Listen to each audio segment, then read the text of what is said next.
Nagbabalik kapamilya si Rafael Rosel matapos ang ilang taon. Ngayong July, muling makikita si Rafael sa bagong serye ng ABS-CBN ng The Alibay kasama sina Kim Chiu at Paolo Avellino. Ito ay ayon rin sa inilabas na listahan ng mga bigating cast.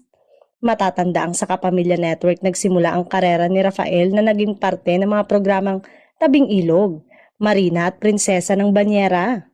Naging bida rin si Rafael sa ilang serye sa ABS-CBN kabilang ng Midnight Phantom at Christine. Noong 2012, ginawa ni Rafael ang huli niyang kapamilya teleserye na dahil sa pag-ibig at hindi na siguro ikagugulat kung nasa ABS-CBN na naman si Rafael Rosel.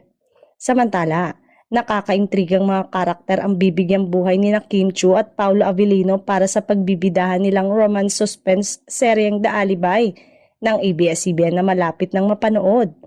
Ang The Alibay ang kasunod na proyekto ni Kim at Paolo pagkatapos ng kanilang matagumpay na mga seryeng Linlang at ang Philippine adaptation ng What's Wrong with Secretary Kim.